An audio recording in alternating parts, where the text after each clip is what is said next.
দিন প্রচার করা খুবই ভালো একটি কাজ। বাল্লিগু আন্নি ওয়ালাউ আয়া, নবী সাল্লাল্লাহু আলাইহি ওয়াসাল্লাম বলেছেন আমার পক্ষ থেকে একটি আয়াত হলে তুমি অন্যের কাছে পৌঁছে দাও। কিন্তু মনে রাখবেন, দিন প্রচার করার এই কাজটি অত্যন্ত দায়িত্বশীলতার সাথে আঞ্জাম দিতে হবে। কারণ আপনি আপনার প্রচারে যদি কোনো ভুল কিছু প্রবেশ করিয়ে থাকেন, ভুল কিছু প্রচার করেন, তাহলে কিন্তু ভালো কিছু প্রচার করলে যেমন সওয়াব হইতো, ভুল কিছু প্রচার করলেও আপনাকে গুনাহের ভাগ নিতে হবে। আর এই জন্য দিন প্রচারের পদ্ধতি জানার আগে জানতে হবে, দিন প্রচার করতে হবে শুধুমাত্র যেটুকু জানেন সেইটুকু।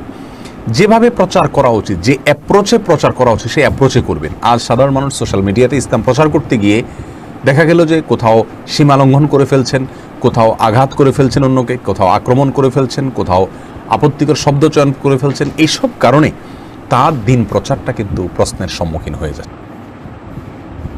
অনলাইনে সোশ্যাল মিডিয়াতে আপনি যদি কোনো একটা পোস্ট ভালো দেখেন, পড়েন, সেটাকে শেয়ার করে আপনি দিন প্রচারে সামিল হতে পারেন, সেটাকে পোস্ট করে দিন প্রচারে সামিল হতে পারেন।